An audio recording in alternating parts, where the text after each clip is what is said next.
सतगुरु दरस दे नहीं आए, भाग जगे हमारे, भाग जगे हमारे।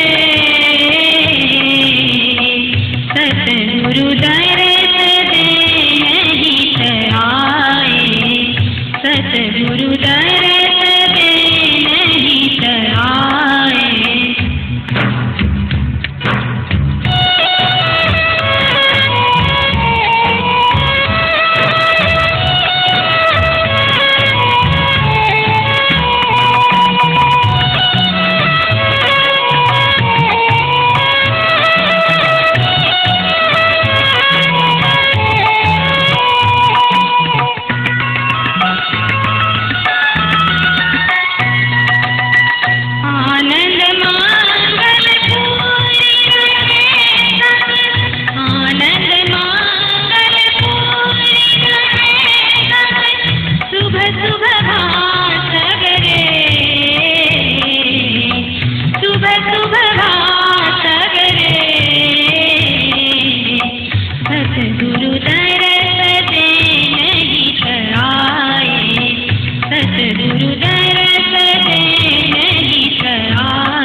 हमारे सतगुरु महाराज के पदार्पण हो चुके हैं। पावन और मंगलमय मेला सबसे पहले अपने गुरुनाथ श्री सतगुरु महाराज को पुष्पांजलि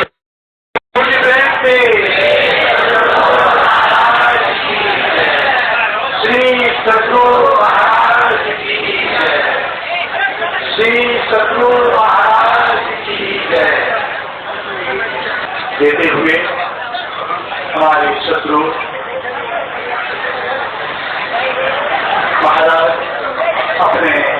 आसन की ओर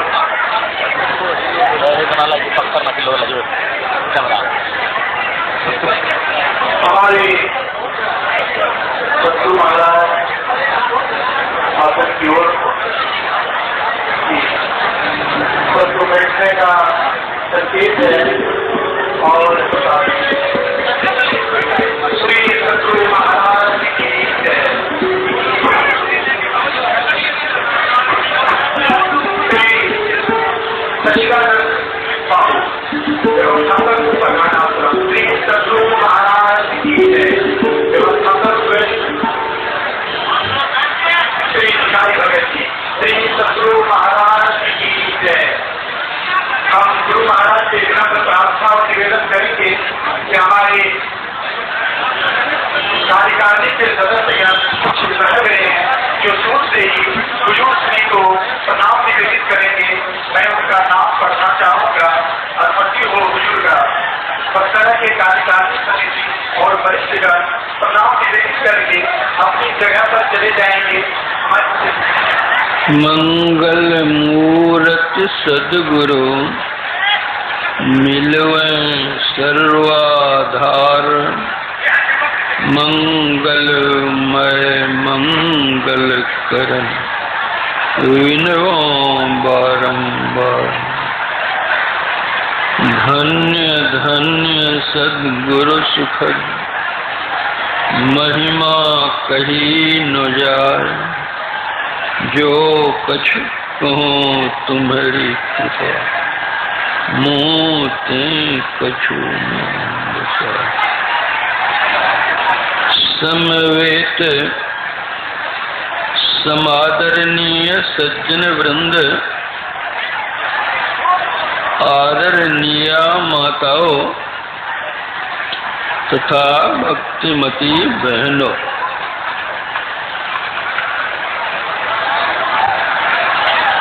इस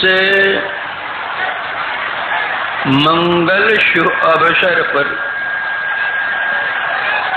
मुझे संत कबीर साहब की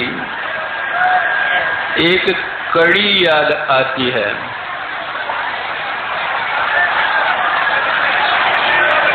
उन्होंने कहा है,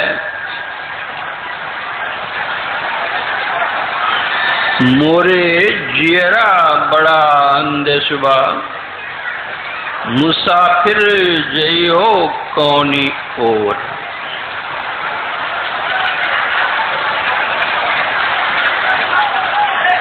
जागतिक जन को उन्होंने पथिक की संज्ञा दी है।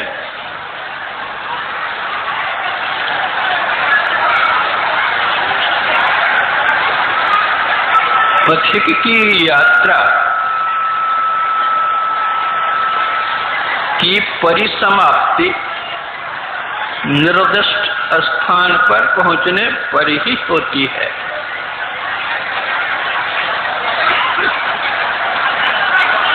उन्होंने पथिक कैसे कहा?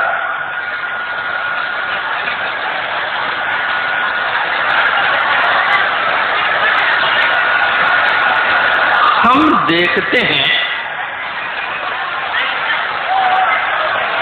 समुद्र को,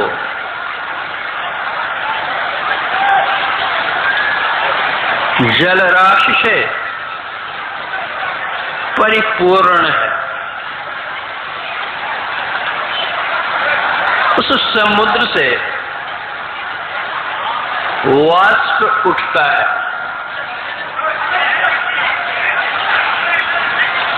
आकाश की ओर चलता है, बादल बनता है, जल रूप में परिणत होता है और वह पहाड़ की चोटी पर बरस जाता है।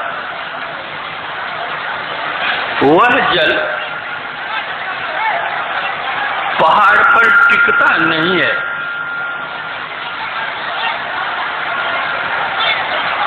तुरंत पृथ्वी की ओर वह चलता है। पहाड़ से वह धरातल पर आ जाता है और चलने लगता है। चलते चलते कहीं नाला में चला जाता है, कहीं नदी में चला जाता है।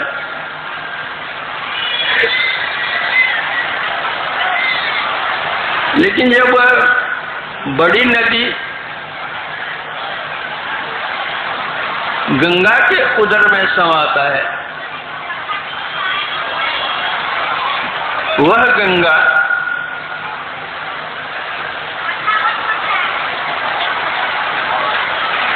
उस जल को समेटते हुए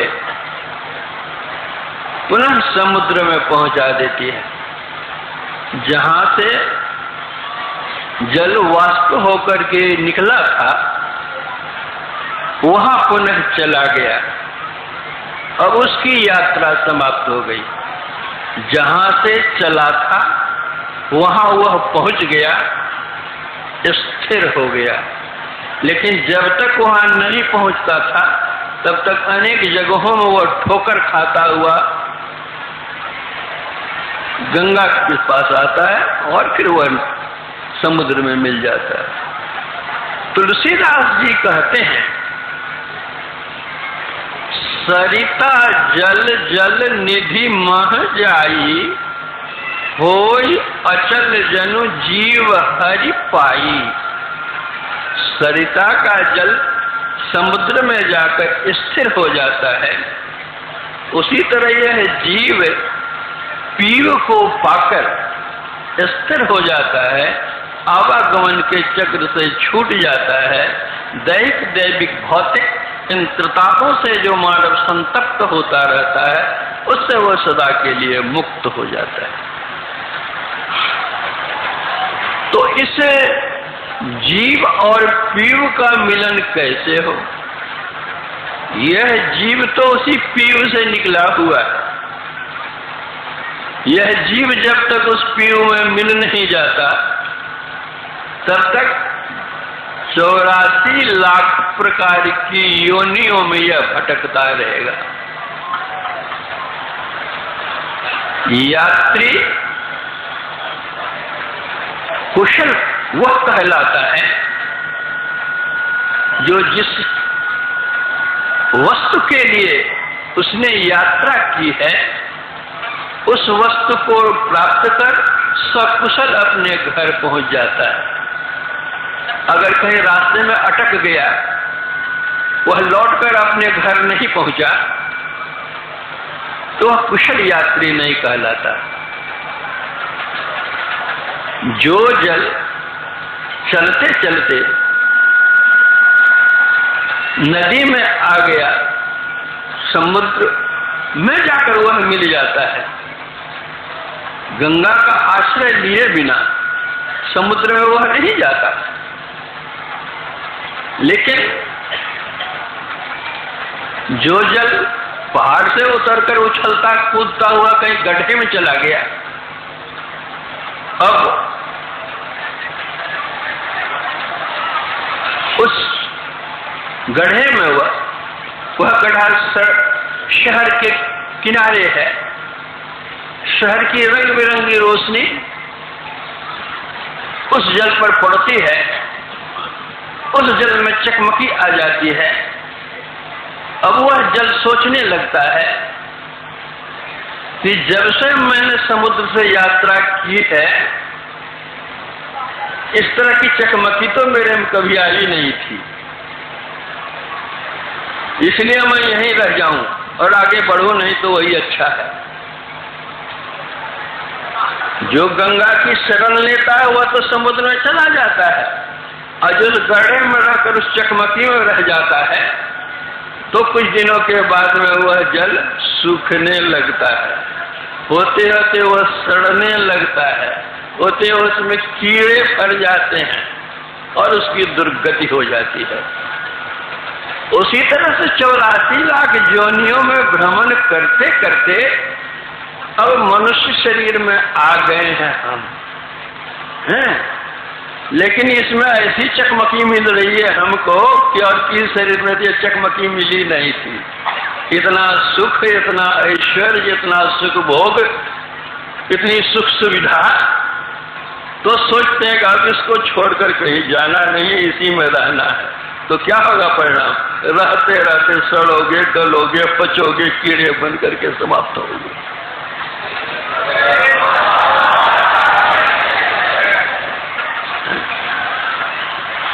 यात्री उसको कहते हैं कि जिस मार्ग से चलना है वह चलता है। ऐसा नहीं कि जैसा चाहे वैसे हम चल रहे हैं, जी नहीं, जैसा चाहिए वैसा आप चलिए, तब निर्धारित स्थान पर पहुंचिएगा।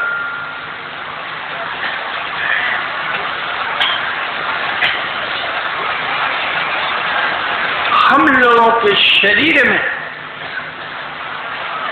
72 करोड़ नाड़ियां हैं।